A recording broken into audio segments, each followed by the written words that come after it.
Perjalanan menuju SMP 2 Timpah di Desa Petak Putih, tempat menimba dan menuntut ilmu, bukanlah sekedar menempuh jarak, melainkan sebuah petualangan penuh perjuangan yang menguji tekad dan keberanian. Secara geografis, SMP 2 Timpah berlokasi di desa terpencil Desa Petak Putih.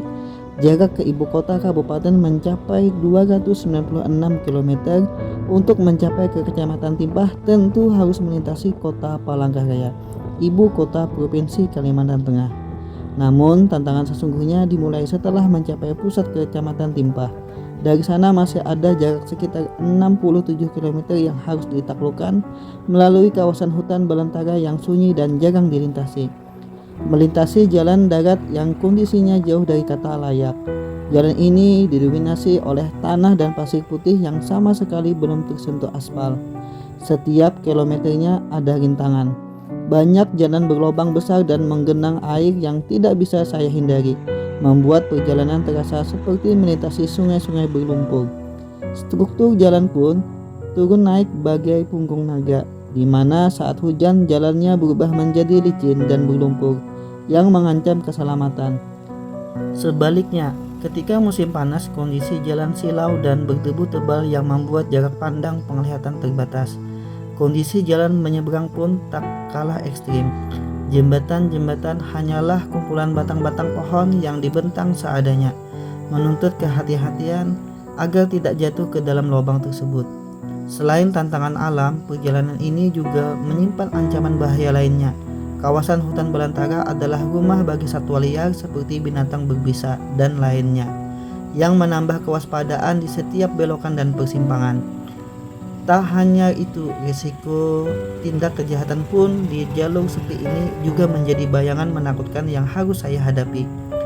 Dengan semua rintangan yang ada, mulai dari jarak, kondisi jalan yang ekstrim, bahaya alam, hingga ancaman keamanan, dan dibalik semua kecemasan itu, ada satu kekuatan yang tidak pernah padam, yaitu semangat mendedikasikan diri untuk anak-anak di Desa Petak Putih yang menanti kedatangan saya untuk berbagi ilmu dan ketulusan hati.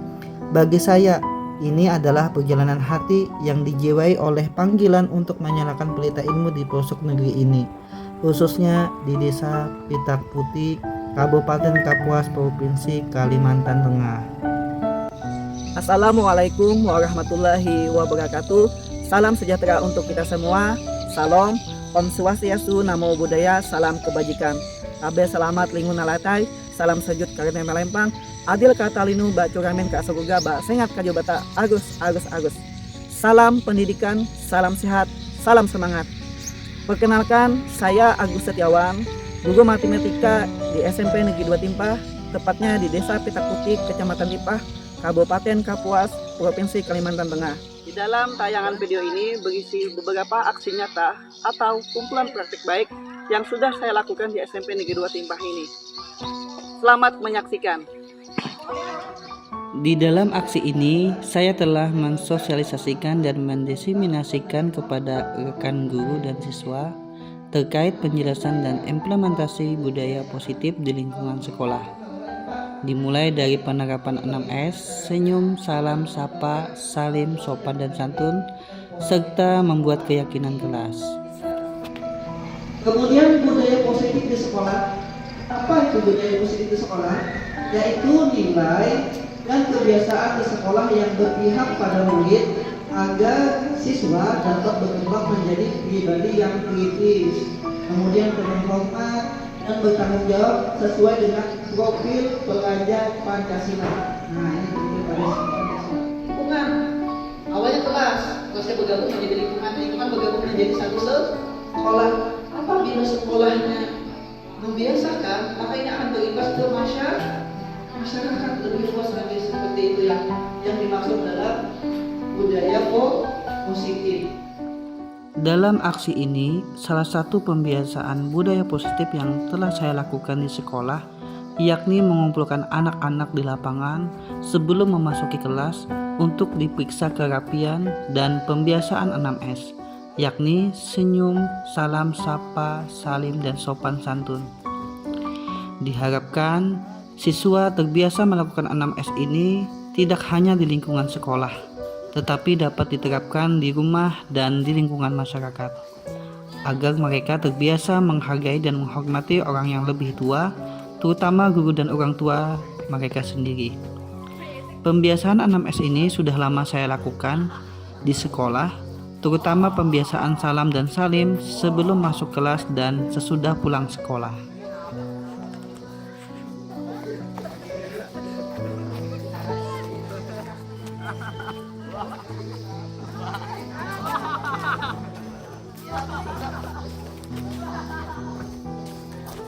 Pada aksi ini, saya bersama rekan guru mengundang orang tua atau wali siswa untuk mensosialisasikan terkait beberapa program sekolah yang dapat menunjang perkembangan anak, baik akademik maupun non-akademik, seperti program study tour, pesantren Ramadan, kegiatan seni tari daerah, dan kegiatan olahraga lainnya.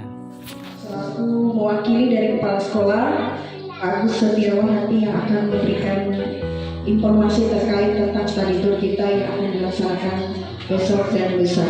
Baik, kepada Bapak kami persilakan. Izin berdiri Bapak Ibu. Assalamualaikum warahmatullahi wabarakatuh. Salam sejahtera untuk kita semua. Izin menyampaikan permohonan maaf dari Kepala Sekolah. Kita butuhkan ini.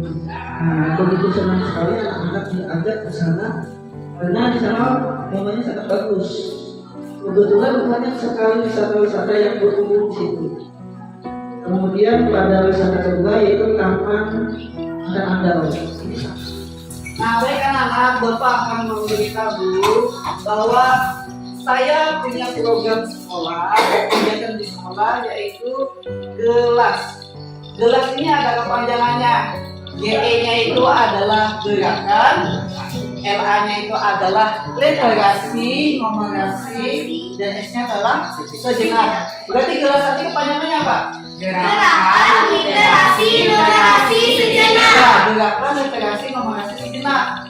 Oke, baik. Sebelum memulai pembelajaran, Bapak akan memberikan waktu kalian sekitar 10 sampai 15 menit untuk membaca buku.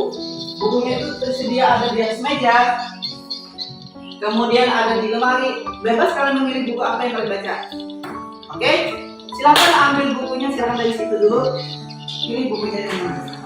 Ada beberapa program yang sudah kami jalankan, di antaranya adalah program GELAS, yaitu singkatan dari Gerakan Literasi Numerasi Sejenak. Program ini bertujuan selain meningkatkan minat baca siswa, juga untuk meningkatkan keterampilan literasi dan numerasi siswa, supaya siap dan mampu menganalisis isi bacaan. Lebih-lebih, membiasakan siswa untuk berpikir lebih kritis dalam memecahkan suatu permasalahan, baik di lingkungan sekolah ataupun di lingkungan masyarakat. Program ini kami lakukan 10-15 menit sebelum pembelajaran dimulai. Program ini juga bertujuan untuk mempersiapkan siswa dalam mengikuti ANBK, yakni Asesmen Nasional Berbasis Komputer. Dalam aksi ini, saya telah mengimplementasikan pembelajaran berbasis teknologi, yaitu dengan memberdayakan smartphone yang dimiliki masing-masing siswa untuk dioptimalkan sebagai penunjang pembelajaran di dalam kelas. Salah satu aplikasi interaktif yang sering saya gunakan adalah aplikasi Quizzes dalam pembelajaran matematika. Biasanya untuk melakukan evaluasi pembelajaran, saya sering sekali memanfaatkan Quizzes ini sebagai penunjang pembelajaran. Selain itu, Quizzes juga dapat menarik minat belajar siswa, karena aplikasi ini dirancang sesuai dengan perkembangan zaman saat ini. Selain Quizzes, ada aplikasi lain yang sering saya gunakan seperti Kahoot, Canva, Google Form, dan aplikasi interaktif lainnya yang menunjang proses pembelajaran matematika di dalam kelas.